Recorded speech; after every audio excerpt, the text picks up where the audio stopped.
E o presidente do Senado Federal, Davi Alcolumbre, ele anunciou há pouco o cancelamento ou adiamento da sabatina de Jorge Messias para o STF. O parlamentar alegou que a decisão foi tomada pelo fato do governo não ter enviado os documentos oficiais da indicação, mesmo após afirmar no domingo que o Planalto estava interferindo no Congresso ao tomar tal atitude. Em nota, Alcolumbre lembrou que tinha estipulado a data de 3 de dezembro para a leitura desse parecer do relatório da indicação e de 10 de dezembro para a sabatina e votação dessa indicação. Apesar de acusar o governo Lula de omissão, afirmando se tratar de um episódio grave e sem precedentes, o presidente do Senado deu indícios de aceno ao Planalto e apaziguamento da relação, já que até entre a base aliada era consenso essa perceptiva de derrota de Messias. Chamar os nossos comentaristas, algumas interpretações podem ser feitas. Vamos ao Rio de Janeiro, Roberto Mota ao vivo com a gente, vai trazer suas análises a respeito desse cancelamento ou adiamento.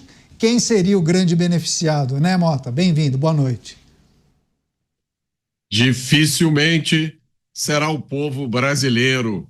Boa noite, Caniato, boa noite, os meus colegas de bancada, boa noite à nossa audiência.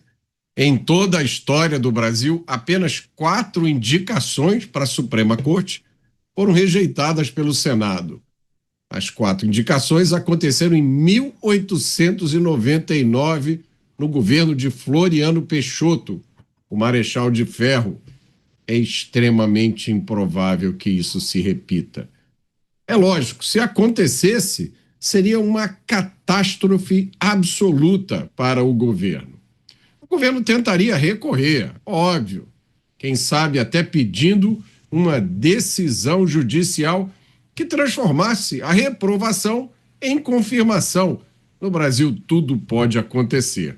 Mas a opinião de muitos, e a minha, é que estamos assistindo a um jogo de cena e que essas cartas estão bem marcadas a favor do governo.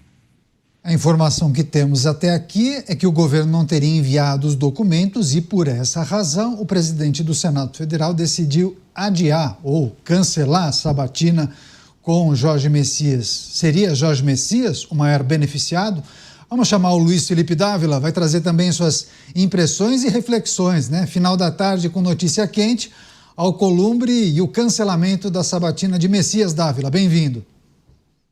Boa noite, Caniato, boa noite aos meus colegas e boa noite à nossa querida audiência.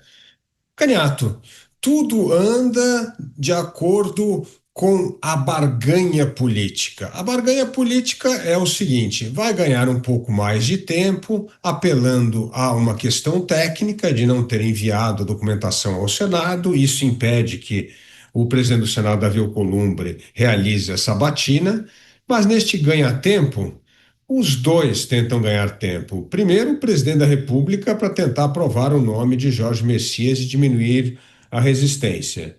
E o presidente do Senado para ver se recebe aquilo que ele acha que merece em termos de indicações para cargos importantes no governo.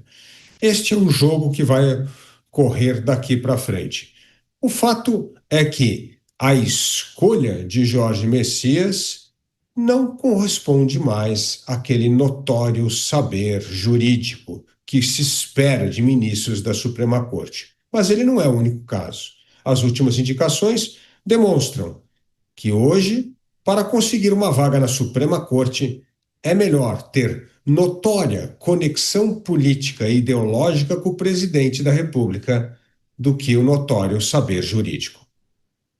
Delegado Palombo ao vivo também com a gente, vai trazer suas análises e reflexões. Essa é a principal notícia do fim da tarde, começo da noite. Delegado, seja bem-vindo, ótima noite a você.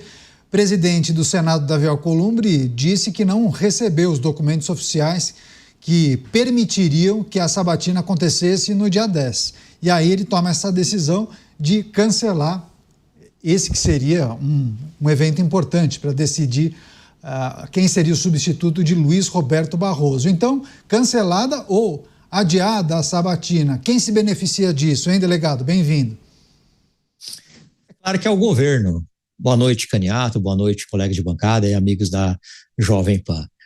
Como disse o meu amigo Dávila, não precisa de notório saber político, precisa de notório QI, quem indica, amigo dos amigos. Infelizmente, é assim que funciona na política e em qualquer indicação, essa não seria diferente. Claro que o governo está se movimentando, talvez seja até uma própria jogada do governo para tentar o convencimento dos demais parlamentares, dos demais senadores. Haja vista que é público e notório, isso vem sendo noticiado em toda a imprensa, que ele não teria os votos na sua sabatina para ser aprovado ao cargo de ministro do STF. Então, quem ganha com isso é o governo, que ganha tempo, é o próprio Jorge Messias, que vai ganhando tempo, tentando convencer os senadores, né? Eu sou contra o chamado beijamão, acho que o candidato, né, o aspirante ao cargo de ministro não tem que ficar passando de gabinete em gabinete. Eu fico imaginando qual o tipo de conversa que se tem durante esses cafés, durante o beijamão, onde o candidato passa no gabinete, conversa com o senador.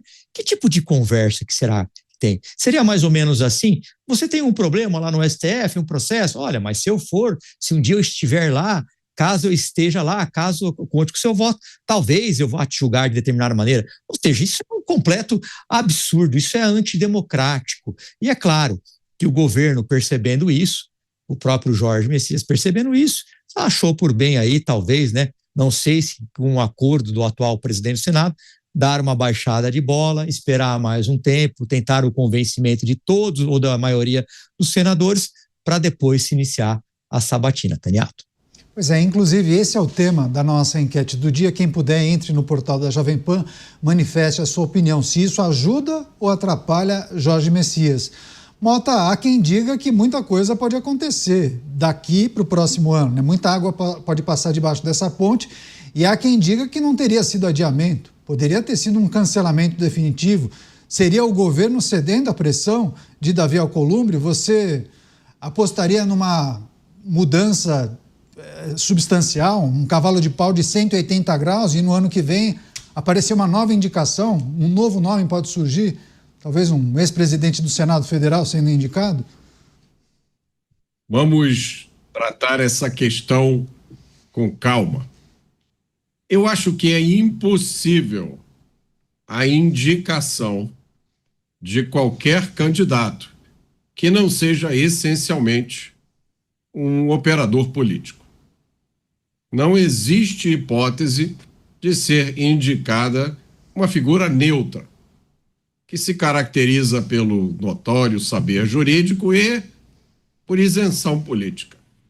Porque isso não tem acontecido nas últimas, e aí a gente tem que pensar aqui o número, mas não tem acontecido nas últimas vezes, não é o plano do governo.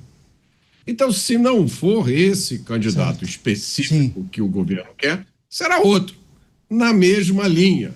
Que diferença isso vai fazer para o país? Bom, pode fazer diferença em relação a um ou outro caso específico julgado pela corte.